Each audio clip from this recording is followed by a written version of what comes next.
तुमचं म्हणणं आहे?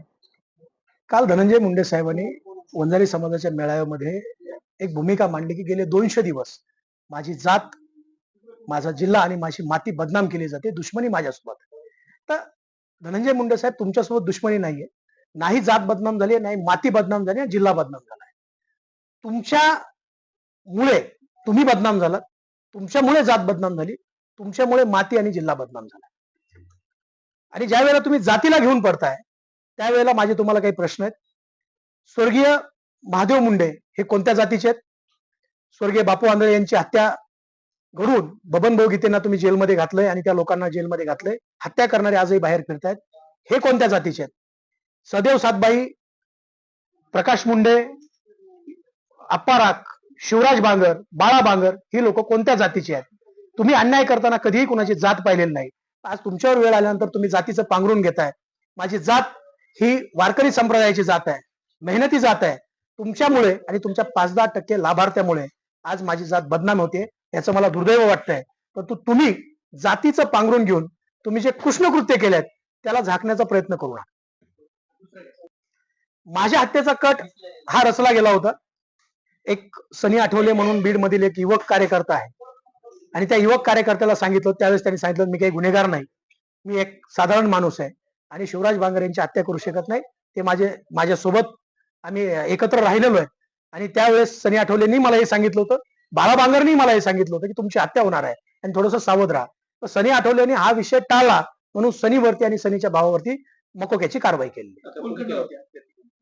माझी हत्या वाल्मिक कराड करणार होता. म्हणजे माझ्या हत्येचे स्वप्न वाल्मिक कराड पाहत होता. ज्याप्रमाणे संतोष अण्णांना मारताना त्यांनी लाईव्ह पाहिलं, त्याच पद्धतीने मला सुद्धा मारताना हातपाय तोडताना त्याला लाईव्ह पाहायचं होतं आणि त्यासाठी तो अनेकांना त्या पद्धतीने सांगत होता. वाल्मिक कराड हा प्यादा आहे. वाल्मिक कराड हा काही करू शकत नाही. वाल्मिक कराडच्या पाठीमागे जी धनंजय मुंडेची ताकद होती त्या ताकदीने हे सगळं करून घेतलेलं आहे. पण आज धनंजय मुंडे असं म्हणू शकत नाहीत की मेरी कोई गलती नहीं है, हर गलती में आप हो, हर गुनाह में आप हो, समाज के गुनेगार आप हो और सबके गुनेगार आप हो. काल बोलताना ते बोलले की जेवढे काय दोन नाही, समाज सोबत नाही. सुद्धा मानले नाही, समाज हे बघा, तुम्ही धनंजय मुंडेंच्या सोबत कोणता समाज आहे तो बघा. त्यांचा एक तर लाभार्थी वर्ग आहे, नाही एकदम गयेगुजरे गावातून वळवून टाकलेले लोक आहेत. हातामध्ये दारूच्या बॉटल, हातामध्ये सिगरेट, आई बहिणीवर शिव्या, आमच्या लेकरा बाळांना शिव्या, ही जी संस्कृतीहीन लोक आहेत ती लोक त्यांच्या समर्थनात आहेत. मला समाजातला एखादा प्राध्यापक, एखादा डॉक्टर, एखादा वकील, एखादा जिल्हा परिषदेचा सदस्य, एखादा शास्त्रज्ञ असा कोणी त्यांच्या समर्थनामध्ये उतरलाय का मला दाखवा. तुम्ही तुमचेच पाप तुमच्या हाताने थोपटायचे, शाबास शाबास करायचे बंद करा. सर, बापू आंधळेंचा खून नेमका कसा झाला आणि त्याच्या वाल्मिक कराडचं देखील नाव आलेलं, हे प्रकरण नेमकं कसं झालेलं आहे आणि जर मागे कोण आहे? बबनभाऊ गीते जे आहेत, बबनभाऊ गीते हे विधानसभेचे होऊ घातलेले उमेदवार होते राष्ट्रवादी काँग्रेस पक्षाचे. त्यांना कुठल्या ना कुठल्या खुनात गोवायचं अशा पद्धतीने त्यांचे प्रयत्न होते. स्वर्गीय महादेव मुंडेंच्या खुनामध्ये सुद्धा बबन गीते आणि राजाभाऊ फड यांचं नाव घ्यावं यासाठी त्या कुटुंबाला प्रेशराईज केलं होतं पोलिसांनी आणि ह्या वाल्मिक कराडने सुद्धा. आणि मग त्याच्यामध्ये महादेव मुंडेच्या कुटुंबाने सांगितलं की आम्ही खोटं नाव कोणाचं घेणार नाही, कोणाचं आम्ही वाईट करणार नाही.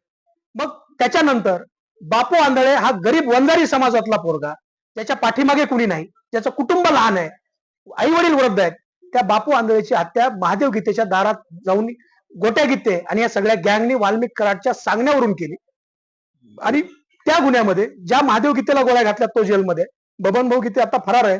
आणि ही जी हत्या आहे केवळ आणि केवळ बबनभाऊ गीतेला जेलमध्ये घालण्यासाठी, तो विधानसभेला आपल्याला अडवा येईल या भीतीतून केलेली आहे. आणि आमची मागणी आहे की SIT नेमून या खुनाची फेर चौकशी झाली पाहिजे. कारण खुनानंतर बापू आंधळेच्या कुटुंबातल्या एकाही माणसाचं स्टेटमेंट पोलिसांनी रेकॉर्ड केलेलं नाही. फिर्यादीमध्ये त्याच्यामध्ये बापू आंधळे नाही. गोट्या गीते नावाचा सिरियल किलर या सगळ्या गुन्ह्यामध्ये त्याचा संबंध आहे. त्या गोट्या गीतेला याच्यामध्ये फिर्यादी केलंय. महादेव गीतेने सुद्धा फिर्याद दिली, त्यात वाल्मिक कराडचं नाव होतं.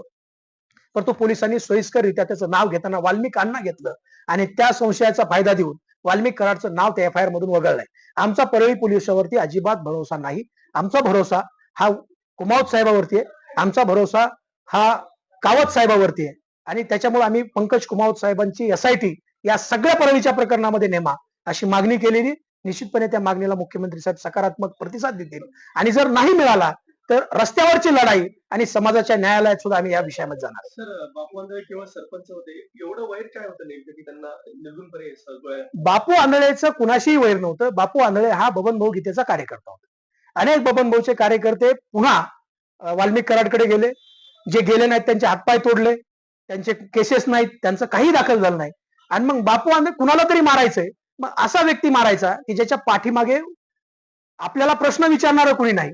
म्हणून बापू आंधळे सारखं एका गरीब वंजारी समाजातल्या तरुण सरपंचाची हत्या घडून आणली बबन गीतेंना केसमध्ये गुंतवण्यासाठी. तुम्ही पत्रकार परिषदेमध्ये पंकजाताईचा देखील उल्लेख केला होता. काय सांगाल? मी पंकजाताईचा उल्लेख यासाठी केलाय की 2014 ते 2019 पंकजाताई मुंडे या सुद्धा बीड जिल्ह्याच्या पालकमंत्री होत्या.